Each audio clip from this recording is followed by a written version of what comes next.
देखो, अब हम पढ़ेंगे रामधारी सिंह दिनकर परिचय पाठ भारत एक है संस्कृति।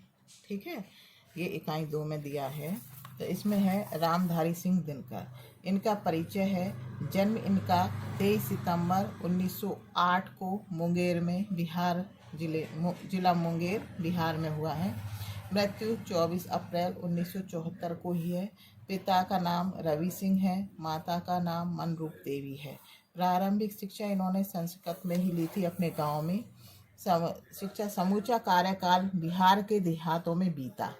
ठीक है ना। जो इन्होंने नौकरी प्राप्त करी थी तो वह बिहार के ही गांवों में भ्रमण करते रहे उस नौकरी के चक्कर में, और वहाँ की स्थिति वातावरण को देखते रहे।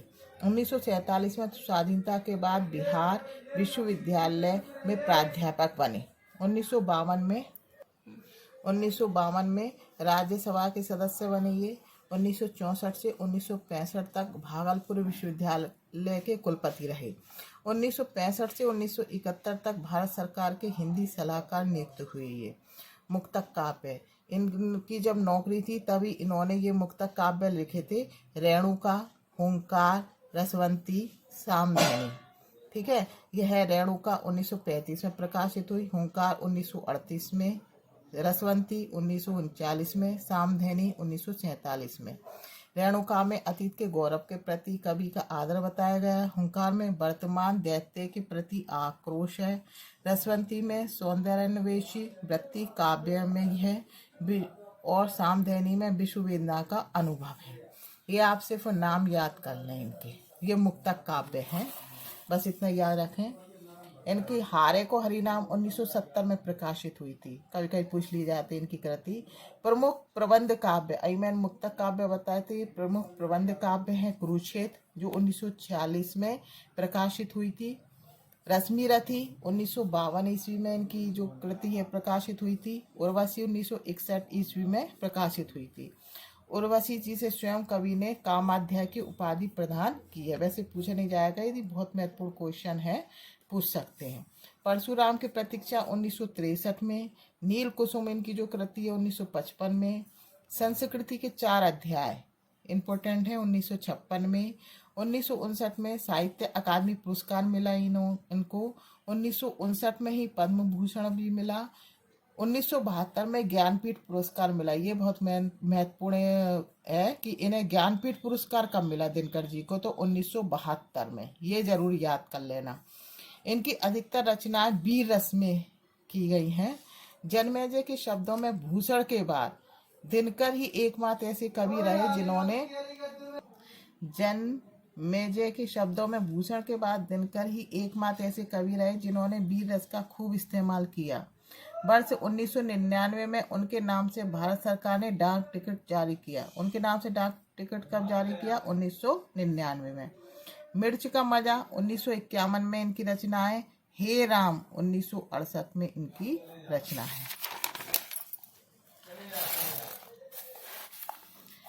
अब हम पाठ पर आ जाते हैं। मूल पाठ जो इनका, जो भारत एक है जो दिया है, भारत एक है जो पाठ दिया है, ये दिनकर जी का है। ये विधा में निबंध है। रेती के फूल नामक निबंध संग्रह जो पुस्तक है उससे लिया गया है। रेती के फूल याद रखना। और रेती के फूल जो कि 1954 में प्रकाशित हुई थी। अब पाठ में मूल क्या दिया है सुनिए। भारत के प्राचीन नाम पूछ सकते हैं। जम्बूद्वीप है, भारत खंड है, हिमवर्ष है, अजनाब वर्ष है, भारतवर्ष है, आर्यवर्त है, हिंद, हिंदुस्तान, इंडिया, भारतवर्ष, आर्यव्रत, हिंद, हिंदुस्तान, इंडिया। भारत को भारतवर्ष क्यों कहा जाता है? भारतवर्ष नाम ऋषभ देव के पुत्र भरत के नाम पर पड़ा है। भारत का पहला राजा कौन था? तो भारत का पहला राजा पृथु था। भारत में 28 राज्य और 8 केंद्र शासित प्रदेश हैं। दुनिया का 7वां सबसे बड़ा देश है। दुनिया का दूसरा सबसे अधिक आबादी वाला देश है। अब हम पाठ पर आ जाते हैं। भारत एक है पाठ में भारत के 3 भाग प्राकृतिक दृष्टि से स्पष्ट हैं। मतलब 3 भाग का वर्णन किया है। ठीक है ना। 3 प्राकृतिक भारत का स्पष्टीकरण किया है। उत्तरी भाग हिमालय के दक्षिण से विंध्याचल के उत्तर तक। उत्तरी भाग कितना है? हिमालय के दक्षिण से विंध्याचल के उत्तर तक। इनसे संबंधित कोई भी क्वेश्चन आ सकता है। विंध्य में कृष्णा नदी है। विंध्य में कौन सी नदी है? कृष्णा नदी। इस उत्तरी भाग दक्षिणी प्लेटो कहते हैं। इस उत्तरी भाग को क्या कहते हैं? दक्षिणी प्लेटो कहते हैं। विंध्य से लेकर कृष्णा नदी के उत्तर तक फैले हुए भाग को दक्षिणी प्लेटो कहते हैं। दक्षिणी प्लेटो किसे कहते हैं? विंध्य से लेकर कृष्णा नदी के उत्तर तक फैले हुए भाग को क्या कहते हैं? दक्षिणी प्लेटो कहते हैं। कृष्णा नदी से लेकर कुमारी अंतरीप तक का जो भाग है वह प्रायद्वीप जैसा है। प्रायद्वीप जैसा कौन सा भाग है? कृष्णा नदी से लेकर कुमारी अंतरीप तक का जो भाग है वह प्रायद्वीप है। भारत एक है पाठ में लेखक ने प्रकृति भारत के इतिहास के 3 क्रीड़ा स्थल रहे हैं। इसमें भारत एक है पाठ में लेखक ने प्रकृति द्वारा 3 खंडों का वर्णन किया है। कितने खंडों का वर्णन किया है? 3 खंडों का। ध्यान रखना, भारत के इतिहास के 3 क्रीड़ा स्थल रहे हैं। जो मैं बता रही हूँ ये MCQ द्वारा बता रही हूँ कि MCQ में कौन से क्वेश्चन बनकर आ सकते हैं। भारत के इतिहास के 3 क्रीड़ा स्थल, 3 याद रखना। उत्तर भारत को दक्षिण भारत से मिलाने की कोशिश किसको लांग कर की गई? तो विंध्य को। विंध्य जो पर्वत था उसको लांग कर, जो उत्तर भारत था उसको दक्षिण भारत से मिलाने की कोशिश विंध्य पर्वत को लांग कर की गई थी। सबसे पहले विंध्याचल को पार कर अपना संदेश सुनाया। किसने सुनाया था सबसे पहले संदेश? बहुत इंपॉर्टेंट है, अगस्त्य ऋषि ने। अगस्त्य ऋषि के बाद विंध्याचल पर्वत को पार श्री रामचंद्र जी ने किया दूसरी बार। इस पाठ में ये दिया है कि जो भारतीय जो संस्कृति है वो 2 भागों में बट गई है, एक उत्तर एक दक्षिण। जो विंध्य पर्वत है उसके कारण उत्तर और दक्षिण अलग अलग से हो गए हैं। जो दक्षिण का रहन सहन है, जो उत्तर का रहन सहन है, भूगोल के प्रकृति के कारण अलग अलग सा हो जाता है। तो उसमें सांस्कृतिक एकता बताई है, अनेकता में एकता को इसमें प्रतिबिंबित किया गया है। महाराज युधिष्ठिर, इसमें एक ये भी आया है कि महाराज युधिष्ठिर के राजसूय यज्ञ में दक्षिण के राजे भी आए थे। तो युधिष्ठिर ने कौन सा यज्ञ करवाया था? महाराज युधिष्ठिर ने राजसूय यज्ञ करवाया था।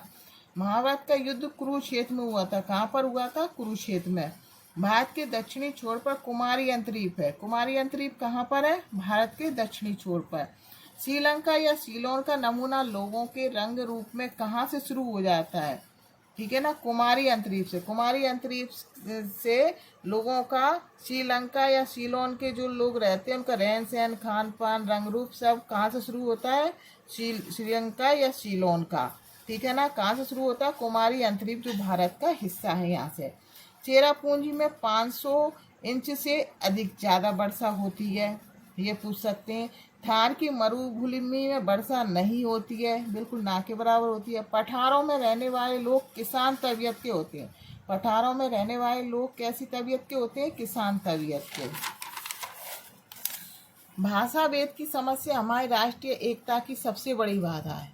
जो भाषा भेद की समस्या है वह हमारी राष्ट्रीय एकता की सबसे बड़ी बाधा है। सबसे बड़ी बाधा क्या है? विविधता में एकता का चित्रण किया गया इस पाठ में। विविधता में एकता का चित्रण किया गया भारत एक है में। 14 भाषाएं भारत ने स्वीकृति दी है। इसमें दिया गया है कि 14 भाषाओं को भारत ने स्वीकृति दी थी। उसमें ये भाषाओं के नाम दिए हैं पाठ में: हिंदी, उर्दू, बांग्ला, मराठी, गुजराती, तमिल, तेलुगु, मलयालम, कन्नड़, उड़िया, पंजाबी, कश्मीरी और संस्कृत। ठीक है, अब तो 22 भाषाएं हैं। भारतीय जनता की एकता के असली आधार भारतीय दर्शन और साहित्य हैं। पूछ सकते हैं भारतीय जनता की एकता के असली आधार क्या है? तो भारतीय दर्शन और साहित्य हैं। इसके अलावा जो हमारी 8वीं अनुसूची में जो भाषाएं दी हैं वह भी पूछ सकते हैं। हिंदी भाषा दिवस कब आता है? ठीक है ना, हिंदी भाषा का दिवस कब आता है? तो 14 सितंबर को आता है बेटा ये। ठीक है ना। अब अनुच्छेद 1943 का के अंतर्गत हिंदी को राजभाषा का दर्जा दिया गया है। ठीक है ना, बस इतना पढ़ लेना, दर्जा दिया गया है, इतना ही पढ़ लेना।